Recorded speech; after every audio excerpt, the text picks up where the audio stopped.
Eastern with Wonder Woman by Deborah Spar. That all happens tonight on C-SPAN 2's Book TV.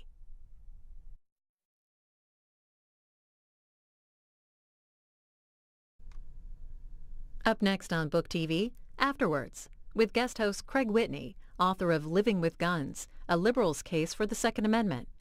This week, Emily Miller and her first book, Emily Gets Her Gun, But Obama Wants to Take Yours. In it, the Washington Times columnist argues that the Obama administration has an anti-Second Amendment agenda and plans to create a national gun registry with the ultimate purpose of confiscating firearms. This program is about an hour.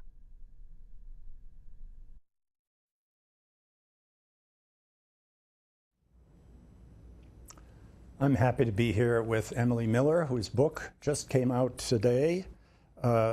Emily Gets Her Gun, But Obama Wants to Take Yours. It describes, Emily, what happened after you decided in late 2011 that you wanted to get a gun in the District of Columbia, where handguns had been forbidden until the Supreme Court decided in the District of Columbia versus Heller case in 2008 that a handgun ban was unconstitutional, because the Second Amendment, according to Justice Antonin Scalia's majority opinion, quote, surely elevates above all other interests the right of law-abiding, responsible citizens to use arms in defense of hearth and home, unquote. So you'd think it would have been straightforward in 2011, 3 years later, for you to just go out and buy a gun, but it wasn't. Tell us why you wanted one, and tell us what happened when you took the first steps towards getting a gun. Well, I wrote this book out of reaction to what has happened this year as the gun control laws that are in D.C. have spread through the country. Basically, since the horrific tragedy in Newtown, Obama, and mostly funded by Mayor Bloomberg, has pushed these laws sweeping the country. And I had just gotten a gun myself in D.C. and saw in action how these gun control laws affect the law-abiding people.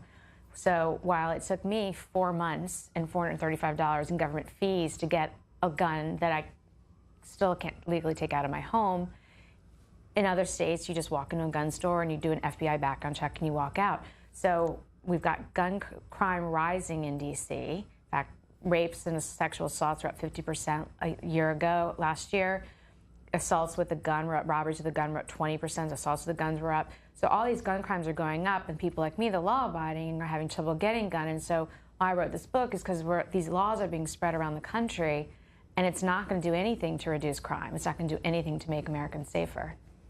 Well, describe a little bit what exactly, how it came out in practice when you tried to buy a gun. You go into great length in the book, but give us a sense of what were the absurdities that you faced when you tried to actually do it. Well, I was so overwhelmed by it. I went into the police station to start, and I just said, I'm here to get a gun. Because I had no idea. I never owned a gun before. What inspired me is I was a victim of crime. I was walked into a home invasion situation, and thankfully wasn't hurt. But there were a bunch of men outside.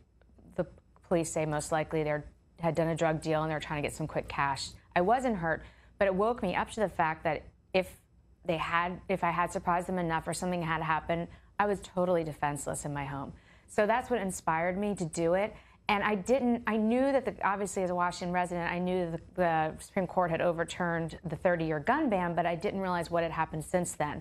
What happened was the liberal city council had to technically abide by the Heller decision, technically. But what they did is they put in place these incredibly complicated registration laws. So D.C. is one of the 7 places in the country you have to actually register every gun you own, mostly like Chicago, New York, places like that. And they do it, I believe, to discourage people from law-abiding people from getting guns. Of course, criminals are just buying them off the streets from each other. So that's what they're up to. And I didn't realize any of this going into it. I just thought I'd get a gun. I knew it was a little bit hard. I ended up, after I walked into the police station that first day, I said, I'm here to get a gun. And I got all the paperwork, 22 pages of paperwork. And I was so overwhelmed by it, I sat down and tried to figure out what I had to do. And it was 17 steps. I mean, 17 things you had to go through. It actually ended up being about 22. I counted 17 and found more as I went along. But some of the most ridiculous ones was a 5-hour test, a 5-hour class I had to take. 4 hours in a classroom, just to be read the laws out loud. Not to learn how to shoot a gun, but to learn what the well, law it was 1 hour in the range, which wasn't learning to shoot, because that's not part of the requirement. It was just showing that you could hit the paper from 5 yards. And I mean, frankly, you'd have to be blind and deaf to not hit a piece of paper from 5 yards. I mean, it was not very telling. I'd take a written test, a 20-question test, fingerprinted, ballistics test. I mean, it was one thing after another. I had to go to the DMV twice, which anyone who's been in the DMV in any major city knows that in and of itself is a deterrent, having to go down there. And so, getting the gun transferred into the city was a hassle, everything. So it ended up, as I said, took me 4 months. Well, they did challenge, I think, Dick Heller, the defendant in the original case that went to the Supreme Court, challenged those rewritten rules, but they were upheld in a federal court. What's happened since then? Yeah, the Heller 2 decision, it's being appealed, and that's working its way through the court system. And I think I was pleased to see last year, through the course of my series coming out, the City Council moved to make the registration process a little less difficult, and I count it now as 11 steps. Mm-hmm. It's not 17, it's 11. And I mean, obviously, the leverage that I had in writing this series and sort of scaring them is this pending case, because they don't want to get it back to Supreme Court and get knocked back down again. And DC's other big, and this is just a very DC-centric issue, is they want to have budget autonomy away from Congress, and they want to be a state. And they know the Republicans in the Congress are not going to allow either of those things while they have these unconstitutional firearms laws existing. So that's why they've moved in the past year with my series to change 2 of the laws. Your series in the Washington Times. In Washington Times. Which was also called Emily Gets Her Gun. That's inspired me. Take away from Annie Gets Her Gun. So that was a series. Well, the laws that you describe and the absurdities they can result in are very similar to those in effect in New York City and Chicago. Not in very many other places. When you say that you saw President Obama try to get similar laws passed around the country, or perhaps you meant in different states after Newtown, there were laws passed that tightened up the regulations on gun possession, and a lot of those are not very similar to those in the district, though. They are. I mean, the same laws are all over the place. This assault weapons ban. So 5 states passed new laws, and from Colorado, which was the most shocking of all, which will be facing a recall election next week over it, and a lawsuit, which a high-capacity magazine ban now exists in Colorado. That threw me off 2 weeks in the Washington, D.C., because the Sig Sauer is the brand of gun I chose, and it came standard with a 13-round magazine. That's just what it does. So the best prices are online, but I couldn't buy it that way because it came with this 13-round magazine, and the one gun dealer in D.C. was illegal for him to even receive it that way. His name is Charles Sykes. So I had to find a dealer who would be willing to take the factory box, open it up, and by the way, a 10-round magazine and a 13-round magazine look like this, but the 13-round one has a little piece of plastic here that stops it. Right. So this is what's going to be going on in Colorado, and this also happened this year in Connecticut. And then, obviously, we're sitting here in New York City. The first one out of the gate was Governor Cuomo, and he pushed this through, which supposedly was written by Mayor Bloomberg, this ridiculous law saying that the maximum capacity magazines in New York State could be 7. Well, no one checked to find out if any guns were made with 7-round magazines, and they aren't. Not many are, yeah. There's, I think it's the 1911 pistol and a couple of small guns. So then they had to, because of that, they had to do a whole new fix in April to change that. And now they're saying, which I think is the most ridiculous thing of all, you can only load 7 rounds. I mean, can you imagine the criminals being like, dude, you hit 6, stop. Right. You're almost at 7. Well, and it's not going to do anything. You've hit the nail on the head with what the problem that so many people have with gun control is that so many gun control laws, which may be well-intentioned, seem to be based on the idea that the best way to reduce murders, assaults, armed robberies, and other crimes involving guns is to make it as difficult as possible for everybody, including law-abiding citizens, to own or use a gun. New York City has the same idea. You've already criticized Mayor Bloomberg, who pushes that constantly and is now going to do it across the country. Right. Would you agree, though, that, first of all, the Second Amendment protects a constitutional right? It recognized a common law right that everybody had had in the colonies right up to the Revolution, and it aimed to protect that. And that people who see that guns can be dangerous or a menace to public safety have to recognize that people who take that right seriously deserve to be taken seriously. I mean, very often it's kind of dismissed. Well, it's a relic. Right. I'm sure we agree on that. Would you also agree that gun control laws that aim to keep guns out of the hands of people who everybody agrees should not have them, criminals, drug addicts, people like that, people with criminal records, such rules are acceptable if we could ever agree on common ground? That's the problem. That's the whole problem here. Is we've had all these studies, government studies, CDC, Harvard, one after another on the gun control laws, such as universal background check, assault weapons ban, high capacity magazine, registration, carry ban, all of those kinds. None of them reduce crime. In fact, crime has decreased. Gun crime alone has decreased 40%. Or gun murders are down 40%. All kinds of crime are down about that. All crime is down, but if we're just going to talk about firearms, you know, it's completely down. However, we have the more guns in this country than we've ever had in history. There's 300 million guns in this country. So as gun, and especially the past year with what's been going on in the gun sales, firearm sales are going like this. Gun crime is, okay, I can't do this very well, but you know what I'm trying to do. Right. So one is paralleling. So gun crime is going down while gun ownership is going up. So if we want to reduce, and it's about 10, 11,000 people are killed each year by gun crime. About a quarter of those are felons and criminals. Not much we can do in that case. So and about more are killed. They kill themselves in suicides. Yeah, and I mean, that's for psychologists to figure out that situation. But if we're just talking about people who are murdered, you know, who aren't criminals themselves in acts, about 7,000, I'd say. We want to work on that issue, even though it is decreasing. There are so many things that can be done that are already in existence that obviously, like you said, that the Gun Control Act of 1963 says if you are a felon, you can't have a gun. If you're mentally ill, you can't have a gun. If you're a drug dealer, domestic abuser, dishonored discharge from the military, illegal alien, any of those categories of people, it is illegal for them to have guns. Right, that was 68, but... 68, thank you. You're so much better at the history stuff than I am. I appreciate that.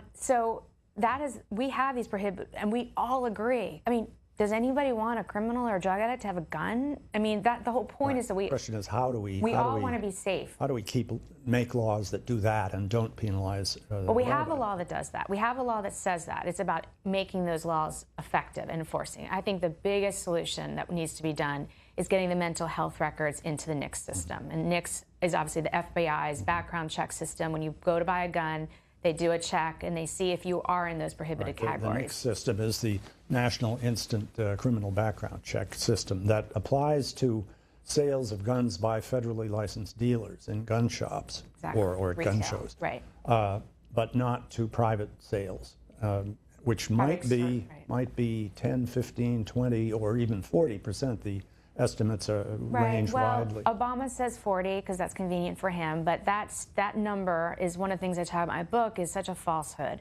because it's first of all it's taken from, as you know, a study from 1997. So what do we really know about modern stuff? But so it's that old. But of that, 28% are friends and family. So I'm not going to give my gun to my uncle who's a drug addict and is abusing his wife. Like if it's friends and family, you know each other. This has been happening through the course of American history. You might not, but suppose you're a criminal and you get your gun from a friend or a family. Well, that's what they do. About a quarter, I think it's 40% get them from their friends and family, but they're probably criminals as well. I mean, they know who they are. And they're not going to be deterred by a law, in your view, that or they wouldn't be criminals. You know, thus we call them criminals because they don't really care. Right. Like we all try. Like I am the one going to the DMV to get my gun. But How about the people who get straw buyers, girlfriends or and friends? That's a tough one. Who can buy guns, to go out and buy them somewhere and then give them to them illegally. Right. Or, and that's a very common, the ATF puts that at 47%. So that's a huge number. So that's as many, that many criminals get their guns that from way. straw purchasers. Right. And what that is sale, isn't it? I mean, if it's a sale. No, it's basically what it is like you send your girlfriend in because she doesn't have a felony record or drug addiction, and she buys the gun. Now, the key to that is one of the other things I say is one of the solutions that we really can focus on that's already law is the crime in going through your NICS check and failing it is lying. So when that girlfriend goes in and says, I'm buying this gun, and she's writing out that form, that's a perjury charge. And so the only way to stop these things is for enforcement of those perjury charges. And the problem with this administration is they don't see that as a priority. I mean, Eric Holder, Attorney General, said, we don't have time for this. I interviewed Jim Baker he was the NRA Director of Federal Affairs, and he was in a meeting at the White House. They had one meeting where they had the gun groups in when they were developing their agenda. And they'd known each other for years, Biden and Baker.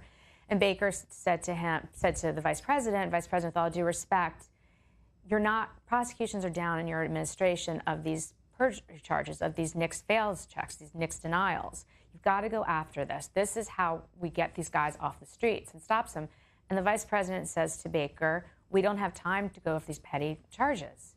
So that disconnect is such a problem because in order to stop people from doing straw purchases, there has to be a deterrent. Mm-hmm. If the girlfriend thinks, what happens, how the process works, the FBI does a denial, figures something out, and sends it to ATF. The girlfriend thinks she might actually go to jail for 5 years over this. They might stop her. And secondly, you also get people like that off the streets when you go after them. You know, these are criminals already. We know that. So the only way to stop them is to know that there's a deterrent. And well, I think a lot of people on the gun control side of the debate would agree with you on that. After Newtown, the president, of course, reacted, as many people did in the country, to that horrific slaughter of innocent children by letting or proposing a number of measures, including administrative measures that he can take without congressional action. But he asked for and Congress eventually considered on April 17th, the Senate considered a bunch of different proposals, amendments to an underlying gun control law, and they all failed. One of them was, of course, a ban on that Dianne Feinstein had proposed on semi-automatic so-called assault rifles, like the one that Adam Lanza, the killer in Newtown, used to shoot the kids with. But there were other measures. One of them was a bipartisan measure that Senators Manchin and Toomey and Schumer had proposed that would make universal background checks a requirement. Another one was a proposal to criminalize straw purchasing and make it punishable by 15 years in prison. Yeah. Another one was a law against gun trafficking, bringing guns across state lines, criminals bringing them across, and that was also to be punishable by strengthening. Again, these are already against the law. Already there, but they wanted to strengthen them. Yet all these amendments failed to reach 60 votes, which were required under the rules of the debate that day. Why would people who actually support strengthening such laws oppose them when they came to a vote in the Senate? Well, as I explained in my book, there were two different trains moving down that track in the Senate. What happened in Newtown was, as you said, slaughter. I don't know what other word to use. Just one of the most horrific things I think that ever happened in America, and shattered everybody. And what I find to be unfortunate is President Obama has had this anti-gun control agenda planned, as has Dianne Feinstein, since before he was reelected, these legislation had been in the works, and they announced them all within 2 days of these children being killed. I mean, to me, it's shameful that they use this opportunity to push a political agenda as opposed to saying, this is a horrific, horrific thing that happened, but there is no law that would have stopped. This killer, Lanza, broke every law. He stole his mother's guns.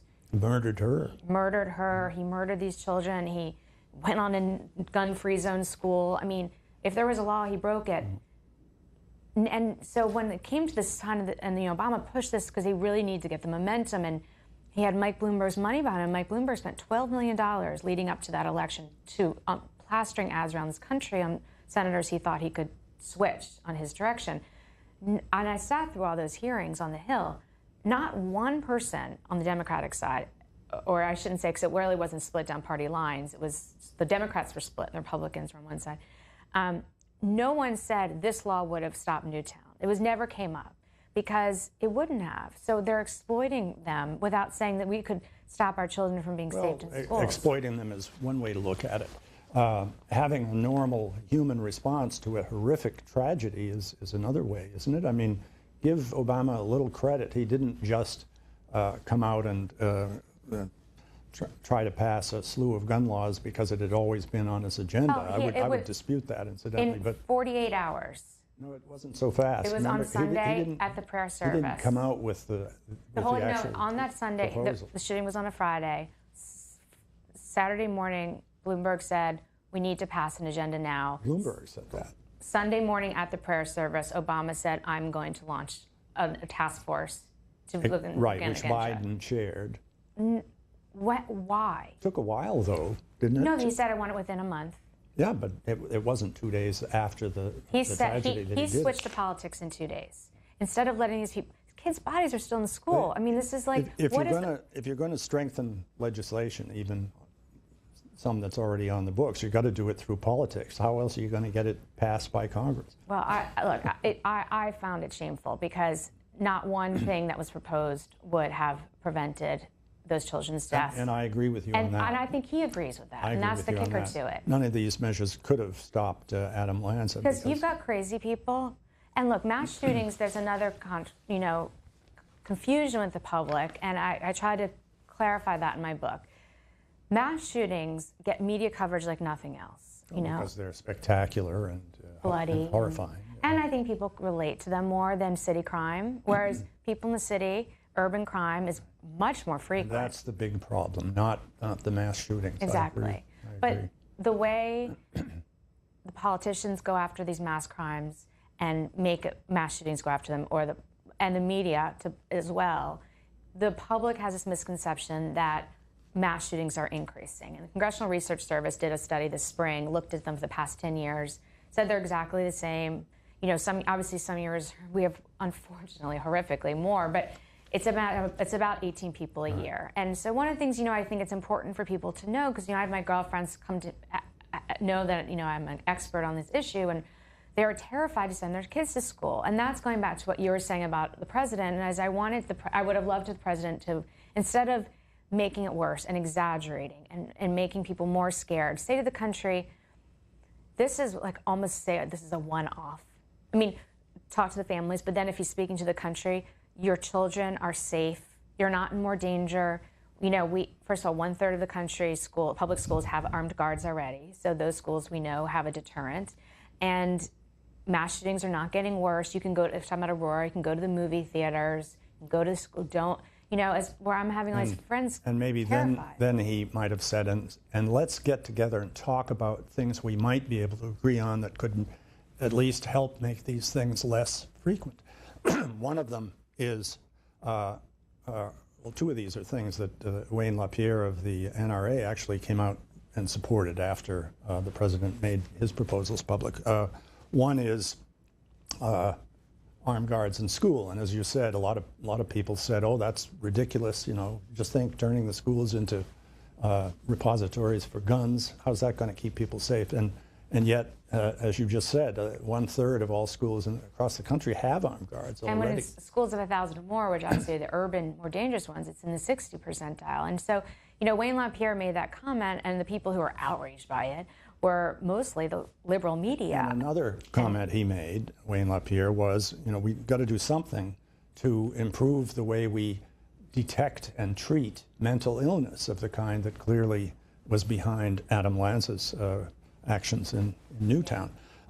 And that actually was part of the universal background check proposal that Manchin, Toomey, and Schumer proposed. lots of measures in there to strengthen the ability of the states to use information they get from treatment of mentally ill people and to make it available, make the names FBI, of such right. people available to the FBI for the national check system. Yet that too failed to make 60 votes. As did Grassley-Cruz was the alternative, and those Republican sponsored by Senator Ted Cruz and Chairman Ranking Republican Grassley on the Senate Judiciary Committee.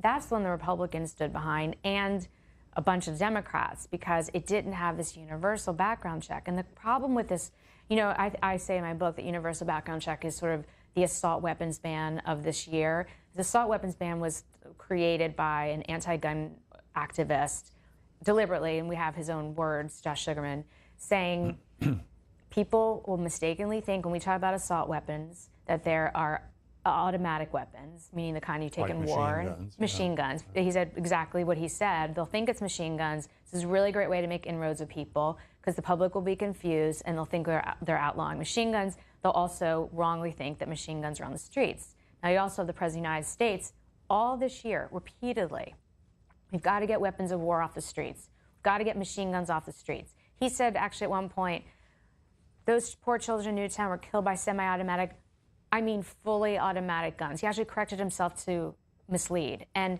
Like it's wrong. incorrect. And you know, part of what I'm writing this book is just to get facts out there. Is machine guns or true automatic guns, which is you pull a trigger, and as many bullets come out until you stop, are at war. They're in Afghanistan. Our military has them. Some of our police have them. For civilians, they've been highly regulated since 1934. They're not used in crimes. Because they're so rare, they haven't been manufactured in 30 years, they're very expensive. But there's 500,000 of them or so in private hands. Yeah, and that's the point. It's 500,000 private hands, and they're never used in crimes. Well, it sounds like you support that ban. Well, I think there are reasonable things. I mean, obviously, there are reasonable limits. I mean, we don't want felons. You know, frankly, I don't want a criminal having a fully automatic weapon. Like, we don't want an Adam Lanza having a fully automatic weapon, but I don't think he can afford $20,000, $30,000 to get one, and an ATF check, and because $200 fee, and you know, there's a lot to go through. So you know that control has been effective on keeping that kind of weapon out of the hands of everybody, practically, not just criminals, but everybody. It was originally aimed at criminals, the mob, back in the days of Prohibition. And that's why they have But you know, part of that whole thing, that law. I actually was at the ATF about a month ago. They let us shoot all the banned guns. Did they? So much fun. It is fun. I've so much fun. shot a semi-automatic version of the AK-47, which I heard a lot coming the other way when I was in the war in Vietnam. But right. It's more fun to be on this end of it than on that. For me, that was one of them we shot. They only wouldn't let us shoot in automatic mode, but I was like, how in the world are they walking around the world with these things? They're so heavy, you know. But one of the things was the Tommy gun in there, and I'm like, this thing weighs 10 tons, and it's this big. And that's another misconception. People think because Obama's saying weapons of war on the streets. Well, he did say no one's walking down the streets with rifles. He did say at one point, these aren't the problem. The problem is criminals using cheap handguns. He said that in the debate last year, which I went debate with Mitt Romney. Okay, so now we're going to go after that. It is true. Point? No, he said they're cheap handguns, but yeah, but he wasn't trying to get the price raised. He was just pointing out that they and not semi-automatic rifles are the which is fine. He's never proposed any kind of, thankfully, yet proposed regulating. But in 1996, when he was running for Illinois State Senate, he wrote. And as a questionnaire on a variety of issues, and said, "Do you support the banning of handguns?" He wrote, "Yes." That's back before he ever became a national figure, of course. Right, when he had to run a national election. But then in his first term, what did he do on gun control? Well, he couldn't because he was running for re-election. Gun control's a loser. It's a loser issue. You don't give him any credit at all for maybe just responding the way a normal human being would to the massacre Barack Obama in Newtown. No. That man has been political. He was born political, and he has a political agenda. Now look what happened to Clinton. Clinton pushed through the 1994 crime bill or assault weapons ban, whatever you want to call it. He lost the House. House has been pro-gun ever since. Most of this country, 40% of this country has a gun in the home. 47% of the country has a gun in the home. This is a country that believes in the Second Amendment and the right to keep and bear arms. Politicians know they can't win a national election bashing guns. Okay, we'll take a short break and we'll be back in a few minutes. On the Go, Afterwards is available via podcast through iTunes and XML. Visit booktv.org and click Podcasts on the upper left side of the page. Select which podcast you'd like to download and listen to Afterwards while you travel.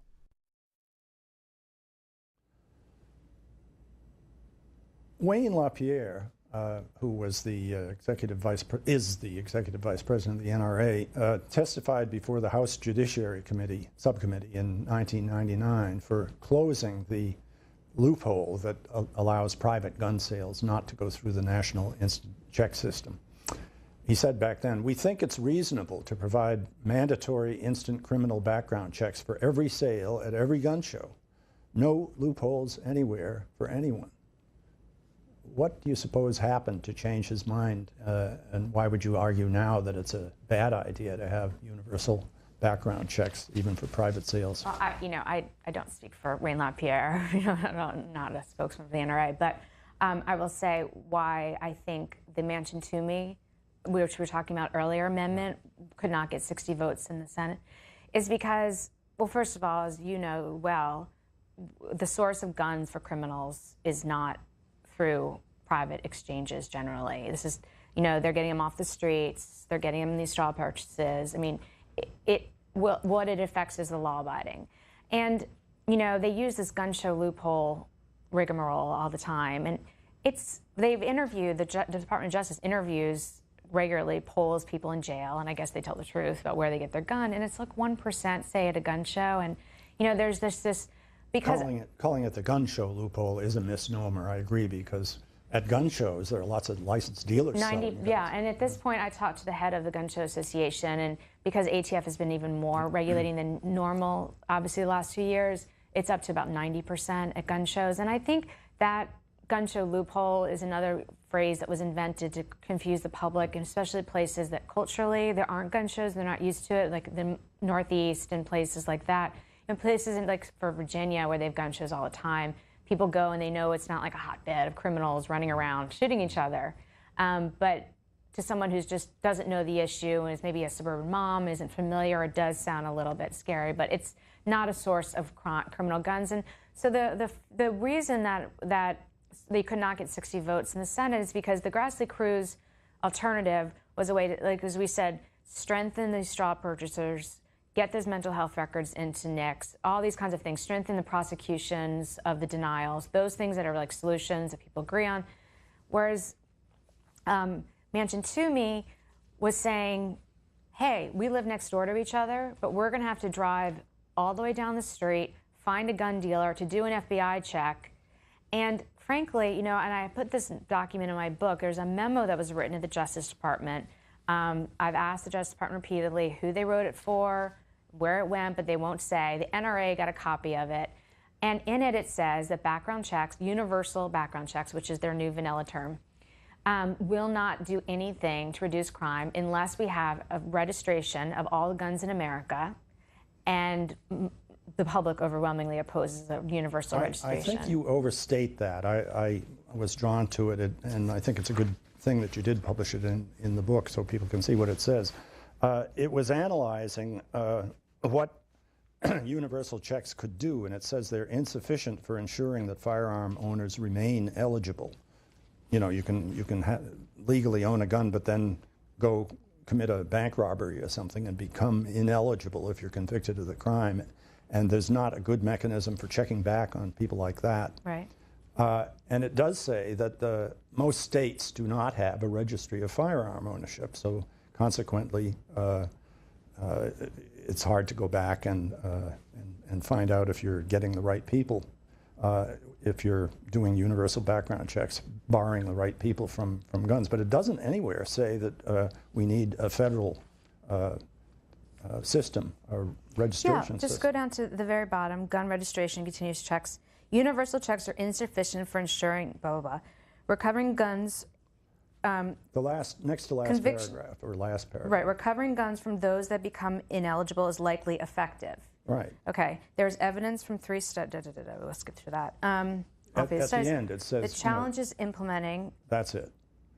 more broadly is that most states do not have a registry of firearms ownership. Currently, NICS background checks are destroyed within 24 hours. Right. That's by law in Congress. Right. Some states maintain registration of ownership. Gun registration aims to, 1, increase owner responsibility by directly connecting an owner with a gun. That's a national registry. Right. 2, improve law enforcement's ability to retrieve guns from owners prohibited from possessing firearms. Right, but that doesn't That's say confiscation. that doesn't say they want federal gun registration. Yes, that's exactly what it says. Existing Gun state, registration also allows for the monitoring of multiple gun purchases in a short period of time. that's what it does. That's just a Well, statement this is of the fact. recommendation. It's not a recommendation. It's a Summary of statement of select fact. firearm violence prevention strategies by the Deputy Director of the Justice Department, National Institute of Justice. I mean, they have a little Twitter summary on these things. So the Twitter summary on Yeah, universal background checks, effectiveness depends on the ability to reduce straw purchasing, requiring gun registration, and an easy gun transfer process. In states where they have it. No, it says what it down. Well, we can disagree on that. Well, I think you go too far. You do? Well, I but- don't. Because I believe, I look back at Obama's career and I see him from the beginning saying, I want to ban all handguns. And not just in 1996. When he was running for Illinois Senate, he expanded on it that I would like to ban handguns. So there's a history here of this. And then when he got into the Senate, he is one of only 30 members who voted for regulating of ammunition. Of course, that's is true. But in his first 4 years as president, what did he do? 2 things. 1, sign a law that lets you take a gun if you own one aboard in a container aboard Amtrak trains. And 2, take a gun into a national park. Right. That's all he did. Because he wanted to get reelected. And no one's ever gotten reelected who's run on gun control. Or elected, I should say. To I don't office. think we're ever going to get to the point where people who support gun rights, and I'm one of them, I believe it is a constitutional right, and I wish that people who support gun control, like Mayor Bloomberg, would take that more seriously than they do. But you'll never find common ground. There must be things we can agree on, like improving mental health records and making sure that states provide the names of people who shouldn't be able to buy guns from dealers, get into that federal FBI registry. We'll never be able to make progress on that and make things like Newtown, if not impossible, at least maybe less likely to happen, unless we stop calling each other names and throwing slogans at each other. And I think that's all they did in the Senate in April 17th. It would surprise me to learn that anybody besides Manchin, Toomey, and Schumer had actually read any of the legislation that was being discussed. I don't think Schumer did because, he threw his name on it at the last minute, and I don't think they did because it came out the day before. He was working on a proposal like that months before. No, he had one. They pulled it in and the Senate passed the Schumer one that didn't even go to the floor, and they knew that. I mean, that's how rushed this thing was, that they took a bill that they knew was never going to go to the floor and made people vote on it, saying we're going to change it later in committee, and then rewrote this one late at night. Our gun politics has become really sloganeering and not an attempt to wrestle with the serious issues at hand. Isn't it legitimate to want to protect the right of the public to live in safety with all the 300 million guns that we have around in the country? I mean, every gun owner would agree on that. That's why they have a gun, so they're safer. Well, and shouldn't there be a way that we can talk to each other about these things rationally and try to find common ground rather than say, you're proposing gun control, you want to ban guns, you want to take my guns away, I'm not going to talk with you. Well, but it's only coming from one direction. It's coming from the Obama-Bloomberg side. They're the ones who have this agenda. I think you and I would agree, there are enough laws on the books that exist. Enforcing the laws is the issue. We're not enforcing them correctly. Not one person I've heard this year has said, here's a new law that will actually make the world safer and the country safer and you safer. There are so many laws already, and they're not being enforced, people aren't being prosecuted. But I also think the push for gun control has very little to do with public safety, because gun crime, as we've discussed earlier, is dramatically down, and it's gone down every year, went down this year, it'll go down next year, it's going down. So things are actually working. So why this became the #1 issue of the Obama administration this year, why this became the #1 issue of the Senate, in all of March and April, it's all they talked about, when people are safer now than ever, and it's it's not an epidemic. People fall back on their core beliefs. Bloomberg, for instance, right now is arguing that the stop and frisk practice of the New York Police Department, which he keeps saying is responsible for that decline. He's right. Murders are only a quarter of what they were 20 years ago in New York City. Yep. And that's, you know, those things do work, and I agree with Bloomberg on that. Stop and frisk. If you see someone's about to commit a crime, find out if they have illegal guns. But it's impossible that stop and frisk is responsible for all of that, because it also went down in about the same proportion, even in the District of Columbia. You know, no, they're not down in D.C. No, they are down, way down from where they were in 1992. Of the exact length of time, yes. But all through the country, every crime has gone down. Well, there's several factors to play. I mean, actually, there's more than several. There's about 12. But the major ones are mandatory sentencing for gun crimes, stronger prosecutions, more policing on the streets. I mean, those are the things that really get these guys off the streets and get illegal guns off the streets. And programs like one that you mentioned in your book, ceasefire programs, which they have in I believe, in Washington and in Chicago and other places. This is where the police and others work with people who've been members of criminal gangs, who've gone straight or have served time in prison and seen the error of their ways, to come back and talk with young people who belong to gangs about how destructive, self-destructive it is to rely on guns for pride and security and so on. I mean, there's so many and that's the thing, is the issue is so complicated. It's not going to get boiled down to one or two simple fixes. I mean, you've got lack of education. They're not graduating from schools in the inner cities. I mean, most of these crimes are inner city crimes, not graduating from schools, don't have hope for the future. There's plus all the other things. There's just a lot at play. And most of the victims of violent gun crime are the Black and Hispanic people in poor neighborhoods. Disproportionately, obviously, yep, absolutely. And, you know, and that's not what you hear President Obama talking about, and that's not what you hear. I mean, Mayor Bloomberg has spent tens and tens and tens of millions of dollars this year, and you're not seeing him representing the kids on the streets, the ones who are really the gangs. And I think his policy has, while its aims may be well-intentioned, it's been badly carried out by inexperienced police officers who offend more people than they stop and frisk, than they explain to them, we're trying to protect you. Yeah, and it's stop and frisk is a tough issue, because, you know, you have to guard between the right to keep and bear arms and Fourth Amendment right of searches and seizures versus you see a bad guy who looks like he has a gun, so let's make sure he doesn't have a gun, you know. But things like that do help reduce crimes in cities. But, you know, as far as just overall, where you have crime going down, gun crime dramatically going down, decreasing, why is this become such a national agenda? The president talks about it just 3 days ago, passed two more executive actions on completely pointless, on importing of historic guns that are 50 years old and things like this. It's just become such a political issue, but yet when the Justice Department releases a study in May saying crime is down so much, non-fatal shootings are down 70% in 20 years, the White House is silent. Bloomberg's silent. In fact, I called his office and I said to Bloomberg's office, I said, are you guys going to release anything? Are you going to talk about this? And they said, oh, they're using other weapons. Well, and things are much better in other countries. On the other side of the debate, people also talk out of both sides of their mouths on this issue. I mean, the NRA, you don't speak for the NRA, and I'm not trying to force you to, but they're constantly telling members like me that they need more money to fight off proposals that would keep me from buying guns and people like me from buying guns. And you need a gun because, you know, the police can't always be there and crime is still a problem in our big city. Well, it is, but as you point out, it's a half or a quarter of the problem it was 20 years ago.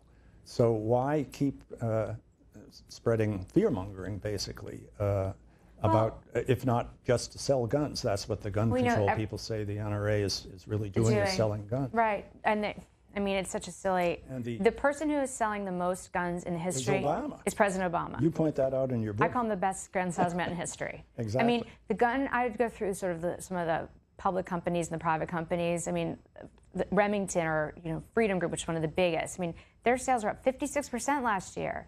And just during Obama's term, I mean, some of the public companies, all the way through. Everyone is, biggest number of NICS checks has been since Obama announced his agenda. Because here's what happens.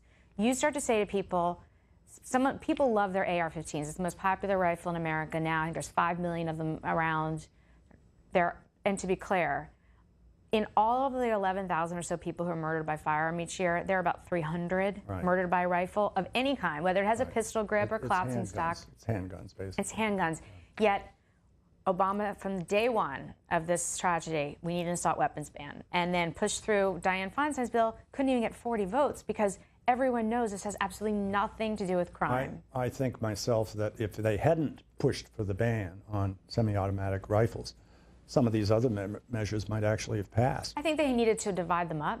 You know, by clumping them together, it became so partisan. But if you had picked out pieces, and the problem is for everyone I talked to who's familiar with the White House Legislative Affairs offices and Senator Reid's office, is President Obama was just pushing so hard to get a vote on this. And he actually, from what I understand, believed he could get to 60. Harry Reid never thought he could, but Obama really thought he could. Well, Harry Reid didn't want the ban to be proposed in the first place. But just to tease you a little about your subtitle, Obama wants to take your guns. You got your gun, but he wants to take ours, you say. Even the ban that was basically Dianne Feinstein's proposal didn't involve seizing automatic rifles. It required semi-automatic rifles. It required registering them and increased the fees that it would take to do that. But there was never any mention of seizing anybody's guns. It made sales difficult. That's true. But seizure, I didn't see anywhere in the law. First, I would point out, again, that memo we both were pulling up earlier says a registration, which is what they would, a registration would help law enforcement take guns that's confiscating your guns. But federal registration of guns is specifically forbidden by law. But this is what they're recommending based on the Obama agenda, Obama's gun control agenda. It is forbidden, as it should be, because... And it was forbidden in that amendment that Schumer and Toomey and Manchin proposed. But here's the thing. You've got the IRS targeting conservative groups. You've got the NSA spying on all of us. We know that now. They're going through our emails, going through our phone records. No one anymore believes the federal government when they say we're not keeping records of you. No one. That's a good point. If you do, you're being spied on. Let me wake you up here. You know, I mean, I have the bottom of my emails now just hi NSA, because I just know they're hi Eric.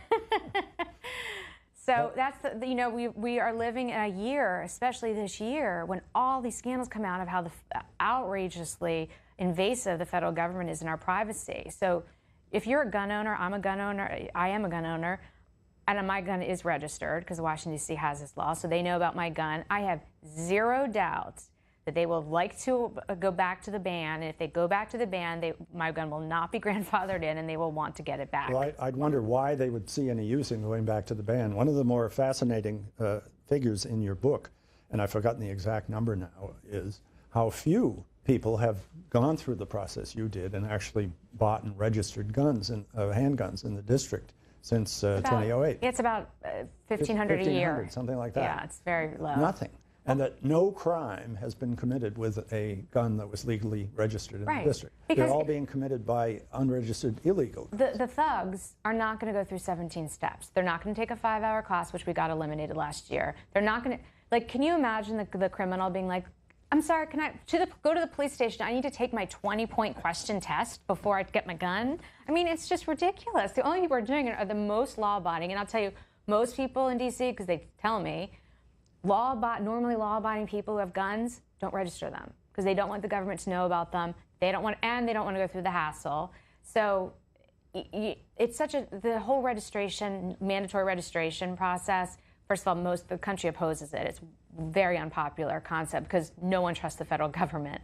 But even in the states that have them, guns aren't being registered. It's just the stupidest thing. And then they have this ballistics test of mine. So technically, if my gun is stolen, they can track it back to me. Now, how is that going to solve a crime? The gun was stolen. I went through 17 steps, and you'd have my fingerprints twice, and an FBI background check, and a DC background check. You can be pretty sure you don't need my ballistics to track a crime down. And these draconian regulations also claim innocent victims. You describe several of them very effectively in your book. Tell us a couple of those stories that you described in your book about people who fell afoul of the district's gun laws and had no idea they were violating any law at all. Right. It's really hard stories to hear, to touch. 3 of our recent veterans who served in Iraq and Afghanistan, I profiled in my book. Because DC's gun laws are so crazy, they just don't exist anywhere else. And I've actually asked different gun control groups. Not all of them, because I get very defensive over DC having the worst gun laws. And I'm very competitive over this. I may cede that point to you, yeah. I'm like, we don't have the right to bear arms. I always trump them on that, because the Chicago people will be like, we have it bad. I'm like, we don't have the right to bear arms at all, because they just got in July. You can't take them out of your apartment. I'm like, I win again, worst gun laws. So I am defensive on the fact that we have the worst, but the point is that most of the country, you don't have crazy things like, so I'll talk about Lieutenant Augustine Kim. He served 2 tours in Afghanistan. In fact, I was just emailing with him today. He just got back from Kosovo. He's just a dedicated, wonderful soldier. And Lieutenant Kim was, and I would say, legally transporting his guns through D.C. They were locked, unloaded, and cased in his trunk. He had been injured in Afghanistan, and he had left his guns while he was there at his parents' house in New Jersey, and he went to pick them up, and he was driving them back to his home in South Carolina. And he stopped at Walter Reed for a checkup of his injuries, and in doing so, got lost, got turned around. That part's a little bit complicated story, but got pulled over. And the D.C. police claim that by stopping for medical treatment, he was no longer legally transporting, just that one stop, because D.C. police was wrongly giving out what the federal transport laws are on guns. And to just clarify, if your gun is unloaded and locked in your trunk, you can drive to state, and you can stop for gas, and you can stop to eat. That's fine. But he stopped at and the medical hospital. treatment. That's also broke the chain. Yeah. For the D.C. police. Wrongly. And I think if it had gone to trial, he would have won, but they settled. But here's the thing, this man, Lieutenant Kim, who's serving our country bravely, injured, they threw him in jail, and he had to get a lawyer. And they threw him in jail for the night, which is horrific, handcuffed him, threw him in jail for the night. He had to get a lawyer, he had to go through this, and he took a plea deal where he had to suspended, and after a year, dropped the charges. Active duty. I mean, this man, why are we charging him unloaded guns in his trunk? We sent him to Afghanistan with guns. He's a lieutenant, right? He's a first lieutenant. He's still serving. And then D.C. seized his guns and wouldn't give them back for 2 years.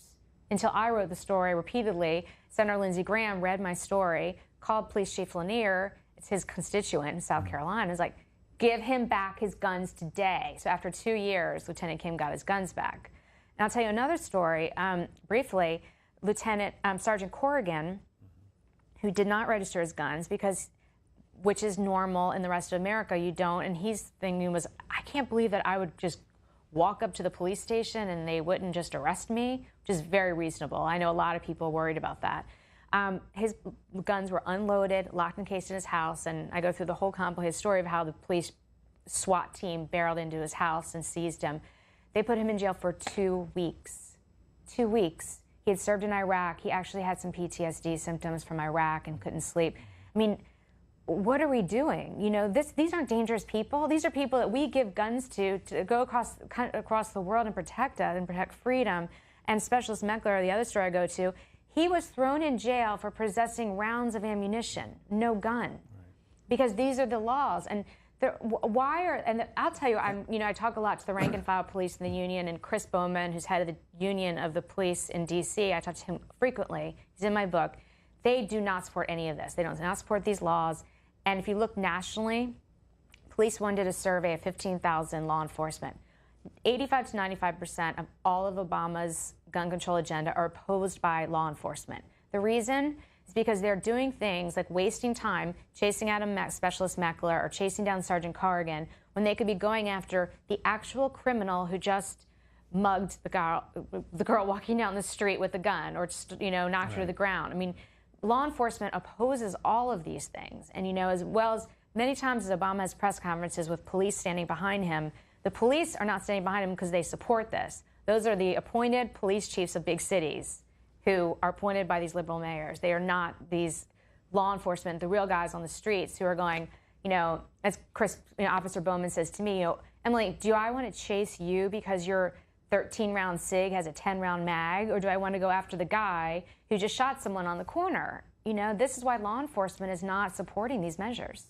You describe in your book how you ran into Justice Scalia, who wrote the opinion that made handguns legal finally in the District of Columbia, at the White House Correspondents' Dinner this last spring. And you said something to him about how you hoped that he would help you get the right eventually to bear arms as well as keep them in the district. Tell us a little bit about what he said, and what do you think is going to happen in that regard? Well, my friend Shannon Bream covers the Supreme Court for Fox News, and so she was talking to him and introduced me, and I mortified her for life. Like, I'm sure she's never going to introduce me to anyone again, because I was a complete super fan. I was like, you wrote Heller, thank you so much. You gave me the right to get a gun. It was you wrote it. And he was like, thanks, crazy lady. But I said, because the D.C. is the last place that you do not have the right to bear arms. You can't take your gun out of their home. And in July, Illinois legislature finally passed a law because the courts forced them to, finally passed a law allowing. It was the last state where you couldn't do it. Right.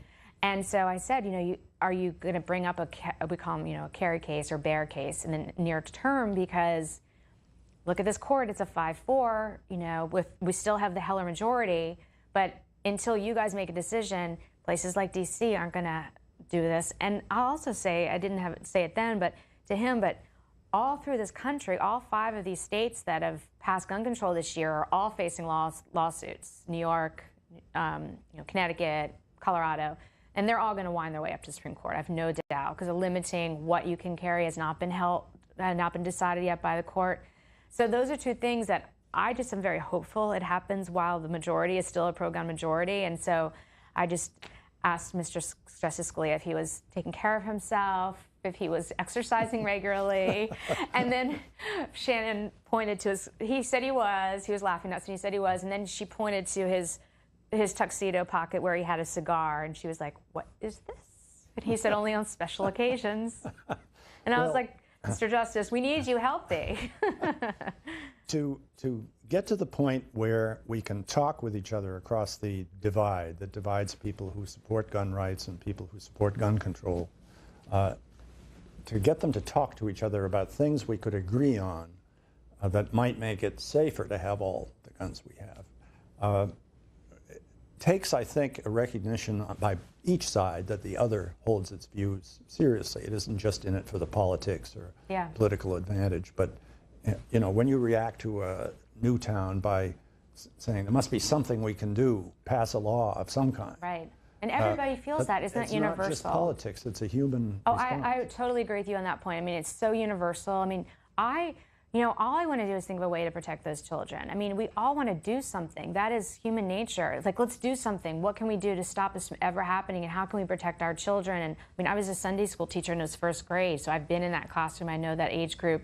It is such a horror. However, legislation cannot be made based on our human emotions. It has to be made based on policy, evidence, and fact. And that's why these things don't get very far in Congress, because once the emotions die down, they're elected to. Well, and I also think if we did this in a way, it was people like you and me and not politicians who could reasonably talk to each other a lot more. Politicians are always going to stick to their guns. Let's hope pun intended. Let's hope that can happen someday. Absolutely. Thank you so much. Thank you. I enjoyed it.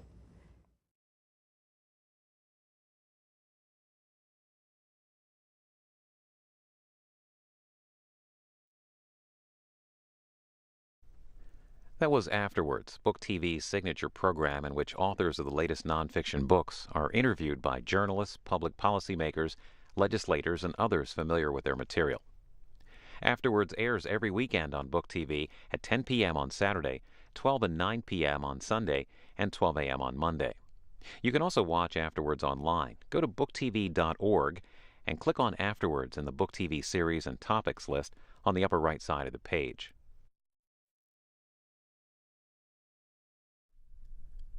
Here's a look at some of the books that were published in 2002, Book TV's 4th year on C-SPAN 2. Chris Hedges' War is a Force That Gives Us Meaning was released. Mr. Hedges has been on Book TV several times over the last 15 years. Search his name on booktv.org to watch past presentations and interviews. Another book published in 2002 was An Army at Dawn, the first in what would become a 3-volume history of Europe in World War II by historian Rick Atkinson. Robert Baer's book, See No Evil, the true story of a ground soldier in the CIA's war on terrorism, was also released that year.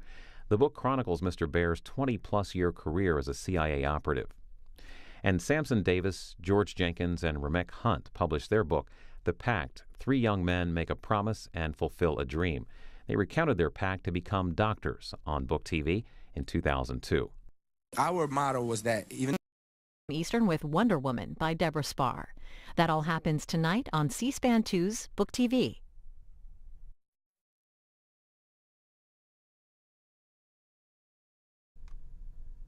Up next on Book TV, Afterwards, with guest host Craig Whitney, author of Living with Guns, a liberal's case for the Second Amendment.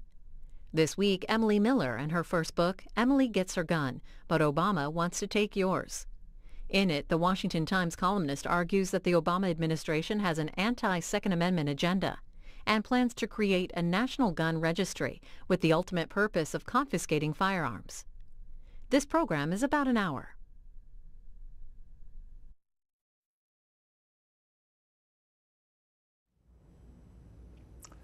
I'm happy to be here with Emily Miller, whose book just came out today. Emily Gets Her Gun, But Obama Wants to Take Yours. It describes, Emily, what happened after you decided in late 2011 that you wanted to get a gun in the District of Columbia, where handguns had been forbidden until the Supreme Court decided in the District of Columbia versus Heller case in 2008 that a handgun ban was unconstitutional, because the Second Amendment, according to Justice Antonin Scalia's majority opinion, quote, surely elevates above all other interests the right of law-abiding, responsible citizens to use arms in defense of hearth and home, unquote. So you'd think it would have been straightforward in 2011, 3 years later, for you to just go out and buy a gun, but it wasn't. Tell us why you wanted one, and tell us what happened when you took the first steps towards getting a gun. Well, I wrote this book out of reaction to what has happened this year as the gun control laws that are in D.C. have spread through the country. Basically, since the horrific tragedy in Newtown, Obama, and mostly funded by Mayor Bloomberg, has pushed these laws sweeping the country. And I had just gotten a gun myself in D.C. and saw in action how these gun control laws affect the law-abiding people. So while it took me 4 months and $435 in government fees to get a gun that I still can't legally take out of my home, in other states you just walk into a gun store and you do an FBI background check and you walk out. So we've got gun crime rising in D.C. In fact, rapes and sexual assaults are up 50% a year ago. Last year, assaults with a gun were up, robberies with a gun were up 20%, assaults with the guns were up. So all these gun crimes are going up, and people like me, the law-abiding, are having trouble getting gun. And so why I wrote this book is because these laws are being spread around the country, and it's not going to do anything to reduce crime. It's not going to do anything to make Americans safer. Well, describe a little bit what exactly, how it came out in practice when you tried to buy a gun. You know, you go into great length in the book, but give us a sense of what were the absurdities that you faced when you tried to actually do it. Well, I was so overwhelmed by it. I went into the police station to start, and I just said, I'm here to get a gun. Because I had no idea. I never owned a gun before. What inspired me is I was a victim of crime. I was walked into a home invasion situation, and thankfully wasn't hurt. But there were a bunch of men outside. The police say most likely they had done a drug deal and they were trying to get some quick cash. I wasn't hurt, but it woke me up to the fact that if I had surprised them enough or something had happened, I was totally defenseless in my home. So that's what inspired me to do it. And I knew that, obviously as a Washington resident, I knew that the Supreme Court had overturned the 30-year gun ban, but I didn't realize what had happened since then. What happened was the liberal city council had to technically abide by the Heller decision, technically. But what they did is they put in place these like incredibly complicated registration laws. So D.C. is one of the 7 places in the country you have to actually register every gun you own, mostly like Chicago, New York, places like that. And they do it, I believe, to discourage people from getting, law-abiding people from getting guns. Of course, criminals are just buying them off the streets from each other. So that's what they're up to.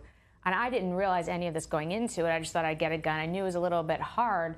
I ended up, after I walked into the police station that first day, I said, I'm here to get a gun. And I got all the paperwork, 22 pages of paperwork. And I was so overwhelmed by it, I sat down and tried to figure out what I had to do. And it was 17 steps. I mean, 17 things you had to go through. It actually ended up being about 22.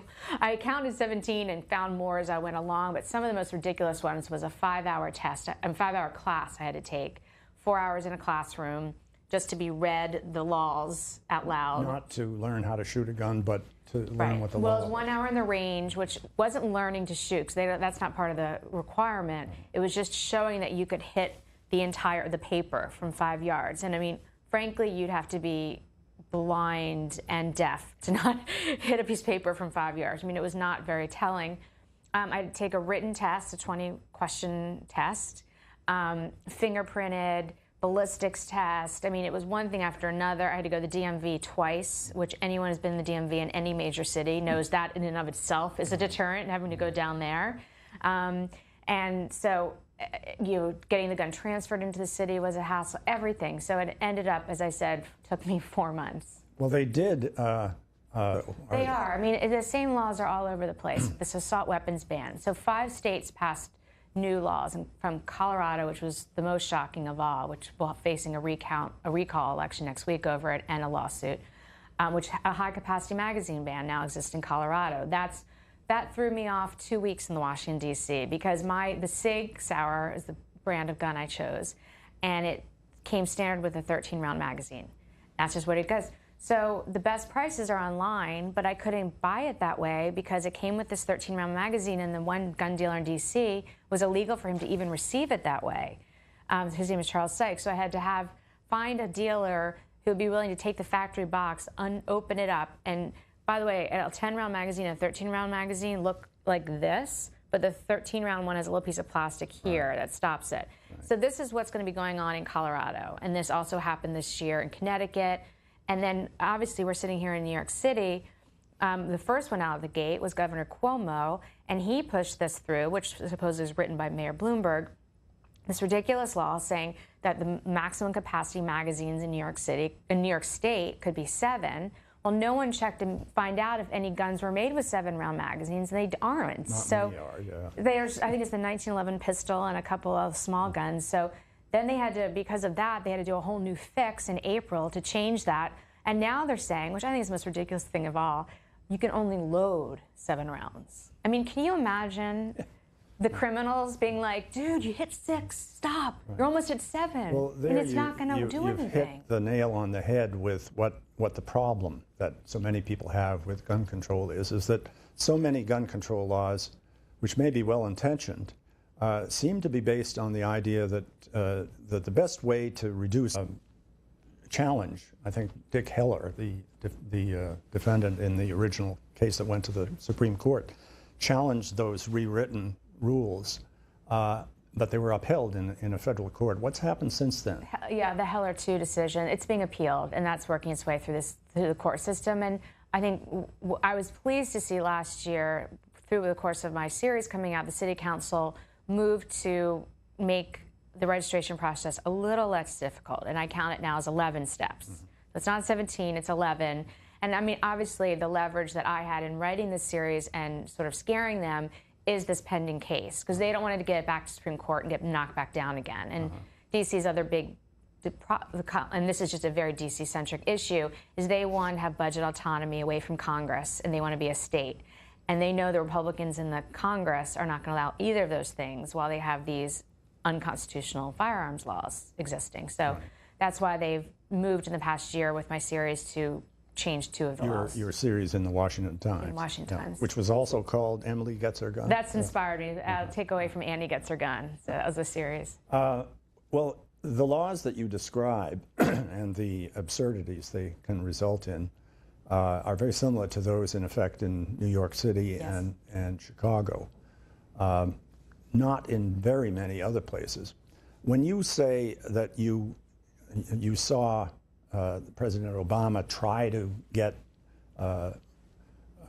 similar laws passed around the country, or perhaps you meant in different states. After Newtown, there were laws passed that tightened up the regulations on gun possession, and a lot of those are not very similar to those in the district.